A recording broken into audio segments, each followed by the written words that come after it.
नमस्कार, आप देख रहे हैं नेक्स्ट 9 न्यूज और मैं हूं आपके साथ मनीष कुमार सैनी। दिल्ली में विधानसभा चुनाव की तैयारियां तेज हो चली हैं और इस बीच भारतीय जनता पार्टी, आम आदमी पार्टी और साथ-साथ कांग्रेस पूरे दमखम के साथ चुनावी मैदान में उतरने की तैयारियां करती हुई नजर आ रही है। जहां एक तरफ देखा जा रहा है आम आदमी पार्टी अपने प्रत्याशियों के साथ तमाम योजनाओं को लॉन्च करते हुए दिल्ली के जनता को साधने का प्रयास पूरी तरह से करती हुई दिखाई दे रही है। तो वहीं दूसरी तरफ कांग्रेस की अगर बात करें तो कांग्रेस लगभग 50 से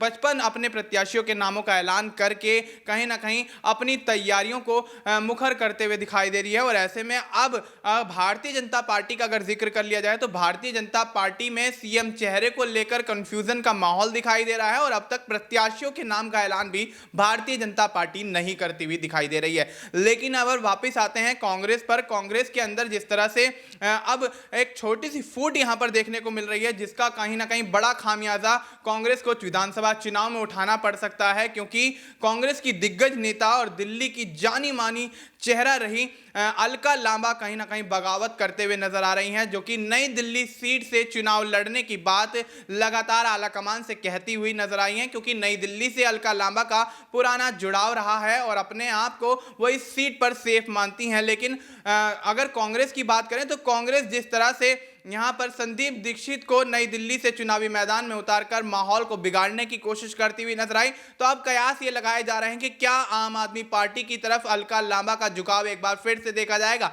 क्योंकि पहले जब कांग्रेस के अंदर अंतरकलह का माहौल देखा गया तो अलका लांबा ने पाला बदलकर अरविंद केजरीवाल की आम आदमी पार्टी में एंट्री कर दी थी। क्या अब दोबारा से एंट्री करते हुए अलका लांबा आम आदमी पार्टी की तरफ जाती हुई दिखाई देंगी? क्या अलका लांबा कांग्रेस के खिलाफ माहौल बनाती हुई नजर आएंगी? ये देखना दिलचस्प होगा। इस मुद्दे पर चर्चा करने के लिए हमारे साथ हमारे वरिष्ठ सहयोगी अमन सर मौजूद हैं। सर, बहुत बहुत स्वागत है आपका। सर, किस तरह से देखते हैं कि अलका लांबा अभी चुनाव की पूरी तरह से घोषणा भी नहीं हो पाई है, जिस तरह से प्रत्याशियों के नामों का ऐलान ना करना, कहीं ना कहीं योजनाओं को लेकर ना आना, दिल्ली की जनता से वादे ना कर पाना, कहीं ना कहीं अभी कांग्रेस इन सब चीजों से पीछे रही है और ऐसे में अलका लांबा की बड़ी बगावत क्या वाकई आम आदमी पार्टी में जाने की जो बातें यहां पर निकल कर आ रही हैं वो कांग्रेस के लिए घातक साबित हो सकती हैं? देखिए, अलका लांबा एक बड़ा नाम है, बड़ा चेहरा है दिल्ली के लिहाज से अगर देखा जाए, और जाहिर बात है कांग्रेस पार्टी में उनको तवज्जो मिलनी चाहिए। इतना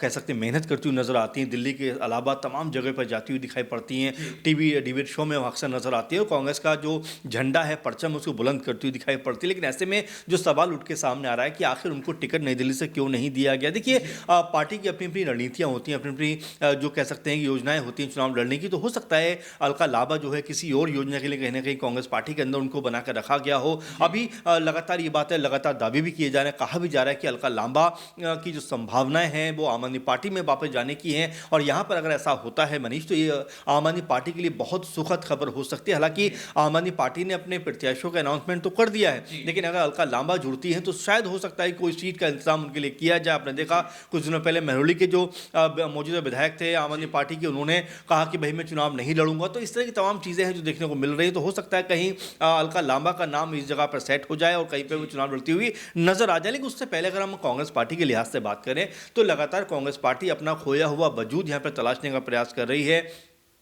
एमसीडी चुनाव में भी देखा कि कई उनके पार्षद चुनाव जीतकर सामने आए थे और यही कहा जा रहा है कि इस बार कांग्रेस पार्टी अगर मेहनत करती है तो यहाँ उनके कोई 5-10 विधायक भी अगर निकल के सामने आ जाते तो ये पार्टी को संजीवनी की तरह होगा। लेकिन आपस में अगर कोऑर्डिनेशन होता, जैसे पहले भी हम लोग ये बात करते रहे हैं कि अगर इंडिया गठबंधन की जहाँ तक बात होती है कि हरियाणा में चुनाव होता है, कांग्रेस पार्टी और आम आदमी पार्टी अलग चुनाव लड़ते हुए नजर आते हैं। वहीं अगर दिल्ली की बात करें, यहाँ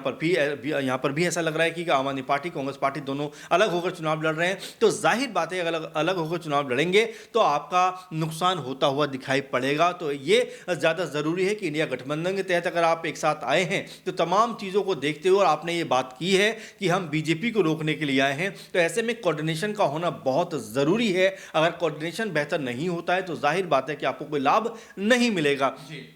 आपने देखा कि जब जो 2024 का आम चुनाव था उसमें जिस तरह से इंडिया गठबंधन के तमाम दलों ने आपस का कोऑर्डिनेशन बनाया, यानी कि उत्तर प्रदेश जिसको राजनीति का हाथी कहा जाता है, ये कहा जाता है कि दिल्ली का रास्ता वहीं से होकर निकलता है सत्ता का, और उस गलियारे में जिस तरह से बीजेपी के विजय रथ को रोकने का काम अखिलेश यादव ने किया, या यूं कहा जाए कि इंडिया गठबंधन ने किया, वो अपने आप में बहुत बड़ा प्रयास था। और इसमें बीजेपी को दूसरे पायदान पर लेकर आना ये अपने आप में सबसे बड़ी बात हो जाती है, क्योंकि बीजेपी अगर 2014 की बात करें, 19 की बात करें, 2014 में बीजेपी ने यहाँ पर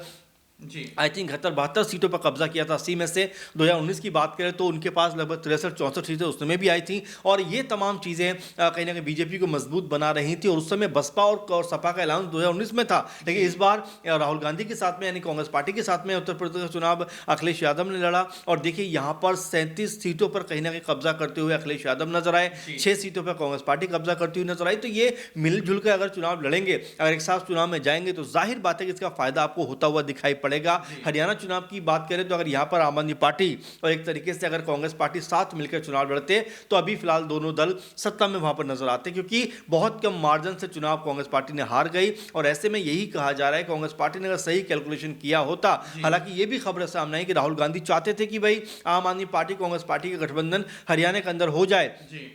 लेकिन जब ये मीटिंग हो रही थी तो उसके बाद गुस्से में शैलजा भी चली जाती हैं, हुड्डा भी चले जाते हैं, और एक तरीके से इस बात को ठुकरा देते हैं। दीपेंद्र हुड्डा ये कहते हुए नजर आते हैं कि भाई हम अकेले काफ़ी हैं। लेकिन जब रणनीति तौर पर आप इस तरह से फेलियर चीज़ों को लेकर सामने आएंगे, या इस तरह से असफलता कहीं ना कहीं अपने पास आप खुद बुलाएंगे, तो उसका जिम्मेदार फिर कौन है? आप खुद जिम्मेदार। अगर यहाँ पर आम आदमी पार्टी के साथ में अलायंस होता तो ज़रूर कांग्रेस पार्टी और आम आदमी पार्टी जो है सत्ता में वहाँ पर नजर आती, और इसी तरह से अगर दिल्ली में भी एक साथ अगर गठबंधन होता तो यहाँ पर दोनों पार्टियों को फायदा होता। लेकिन दोनों पार्टियां जिस तरह से अलग अलग रुख दिखा रही हैं, तो ये मानकर चलिए कहीं घाटा होता हुआ नजर आएगा। जी बिल्कुल। तो ऐसे में गठबंधन के तहत अगर चुनाव लड़ेंगे तो आम आदमी पार्टी और कांग्रेस एक बेहतर रिजल्ट डेवलप करते हुए नजर आ सकते हैं। लेकिन अगर गठबंधन से अलग होकर यहाँ कांग्रेस चुनाव लड़ती है तो कांग्रेस के लिए यहाँ बड़ा नुकसान होता हुआ नजर आएगा, क्योंकि आम आदमी पार्टी तो दिल्ली में लगातार 3 बार सत्ता पर काबिज होती हुई नजर आई है। लेकिन जिस तरह से कांग्रेस की स्थिति फिलहाल चल रही है, क्योंकि लोकसभा चुनाव में भी इस बार थोड़ा बेहतर प्रदर्शन होने के कारण राहुल गांधी की वाहवाही होती हुई नजर आई, लेकिन अब इंडिया गठबंधन के तहत चुनाव न लड़कर कहीं ना कहीं जिस तरह से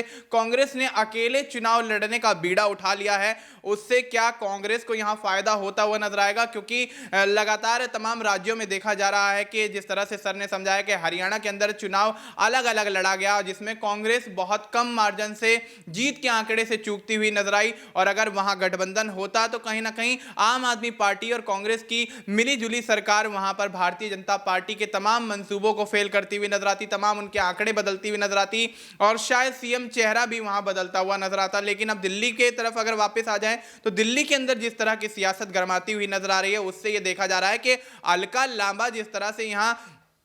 कड़ा रुख अपनाती हुई नजर आ रही है, और जिस तरह से पार्टी के खिलाफ यहां पर उनका रुख देखा जा रहा है, वो कहीं ना कहीं भारतीय जनता पार्टी की तरफ झुकने का भी इशारा हो सकता है, आम आदमी पार्टी की तरफ जाने का इशारा भी हो सकता है। क्योंकि अब इस समय अगर अलका लांबा कुछ देख रही हैं तो वो देख रही हैं अपॉर्चुनिटी। अगर अपॉर्चुनिटी उनको आम आदमी पार्टी में मिलती है तो आम आदमी पार्टी का दामन थामती हुई नजर आएंगी। भारतीय जनता पार्टी अगर उन्हें कोई बड़ा ऑफर देती है तो भारतीय जनता पार्टी का भी दामन अलका लांबा थाम सकती है। लेकिन कांग्रेस से जिस तरह की बगावत यहां अलका लांबा के माध्यम से की जा रही है, तो कहीं ना कहीं यहां पर उनके साथ जो उनके सहयोगी हैं, जो उनके सहयोगी कार्यकर्ता हैं, सहयोगी मंत्री हैं, सहयोगी नेता हैं, वो भी कहीं ना कहीं पाला बदलते हुए नजर आ सकते हैं, और इससे भारतीय जनता पार्टी और आम आदमी पार्टी दोनों को चुनाव में फायदा होता हुआ नजर आ सकता है। वहीं कांग्रेस को एक बड़ा झटका लगता हुआ नजर आ सकता है। ऐसे में क्या अलका लांबा को रोकने के लिए कांग्रेस कोई बड़ा ऐलान करती हुई नजर आएगी, या फिर कहीं ना कहीं अलका लांबा का झुकाव आम आदमी पार्टी या भारतीय जनता पार्टी की तरफ देखा जाएगा?